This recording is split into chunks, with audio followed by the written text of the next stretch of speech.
자, 여러분들 반갑습니다. 손꾸락입니다. 금일은 근로자의 날을 맞이해서 유튜브 영상을 시작하도록 하겠습니다.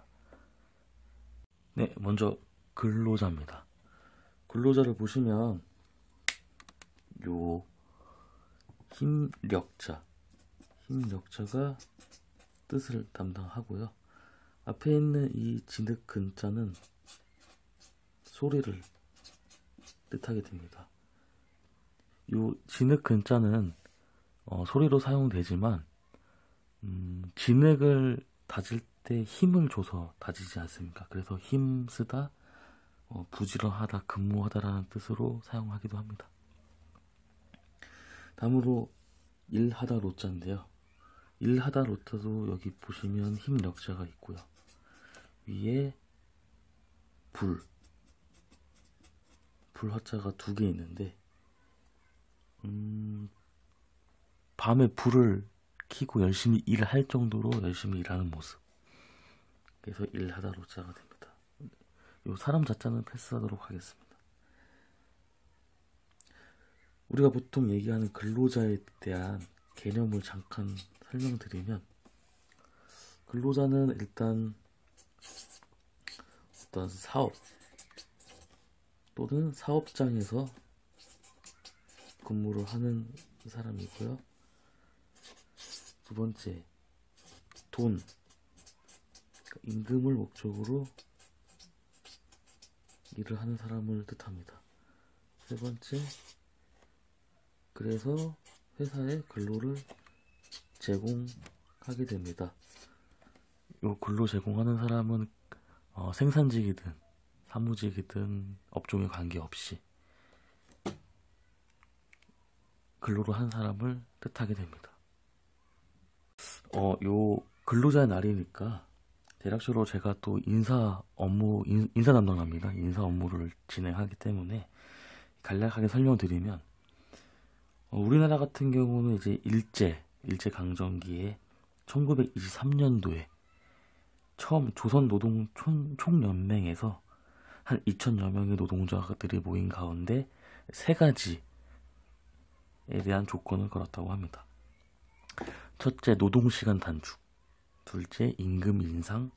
세 번째, 실업 방지 등을 주장하면서 최초의 행사를 개최하였다고 합니다. 이것이 이제 근로자의 날에 처음 시작된 모습이고요. 처음에는 노동절이라는 이름으로 시작이 되었다가 나중에 노동법이 개정되는 과정을 통해서 근로자의 날로 바꿔서 불렀다고 합니다. 그럼 여기서 제가 한 가지 문제를 드리겠습니다. 근로자의 날은 쉬는 날일까요? 쉬지 않는 날일까요? 제가 이거를 일반 직장인들을 기준으로 설명을 드리면 근로자의 날은 휴무가 맞습니다. 직장인들은 다 아실 거라 생각이 드는데, 근로자의 날은 휴일 중에서도 유급휴무입니다. 그러니까 일을 안 해도 유급, 돈을 받는, 급여가 있는 휴무일입니다. 보통 관공서나 공공기관, 학교 이렇게 국가 차원에서 일을 진행하시는 분들은 근로기준법이랑 별개로 그 관공서의 공휴일에 대한 법령이 별도로 존재하게 되는데, 이분들은 근로자긴 하지만 근로기준법에 적용을 받지 않습니다. 그래서 우리가 익히 알고 있는 근로자들은 근로기준법에 따라서 휴일을 갖게 되고, 만약에 좀 일이 바빠서 이날 어쩔 수 없이 근무를 하게 된다 라고 한다면 임금을 더 줘야 됩니다.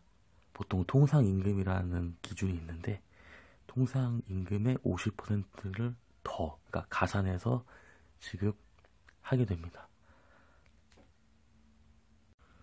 마지막으로 이제 노동의 의미를 한번 살펴보면, 아까 일할 노자는 제가 한번 설명드렸고, 이 동자는 움직일 동자입니다. 움직이다. 이 움직이다 동자도 보시면 뒤에 뜻을 담당하는 힘 역자가 있죠. 그리고 여기 앞에 무거울 중자가 있습니다. 무겁다 할 때 무거울 중. 이 무거울 중이 나중에 동으로 바뀌어서 이제 소리를 담당하게 되고요. 뭐 또는 무거운 힘을 써서 무겁게 이렇게 하는 거, 이렇게 움직이다라는 뜻으로 사용하기도 합니다. 노동에 대한 의미를 봤을 때 노동은 굉장히 신성하고 되게 중요하게 여겨져야 할 부분 중에 하나라고 생각합니다. 예전이나 지금이나 근로자들은 자신이 일을 열심히 하지만 그런 근무 조건 중에서도 자신들의 지위나 그런 가치를 인정받으려고 많이 노력을 했던 것 같습니다. 그러면서 이제 우리나라도 선진국 대열로 들어가며 이런 근로 조건이라든지 노동 조건이 많이 좋아진 건 사실입니다. 뭐 노사 간의 대립도 있고 갈등도 있겠지만 근로자들이 자신이 현재 있는 위치에서 열심히 일하고 자신의 노동에 대한 대가, 가치를 인정받는 모습은 지금의 모습이나 옛날의 모습이나 굉장히 중요한 것이라고 저는 생각이 듭니다. 오늘은 저도 쉬는 날이라서 좀 여유 있게 준비를 했지만 근로자의 날에 대한 의미와 저 나름대로의 해석을 설명드렸습니다. 감사합니다.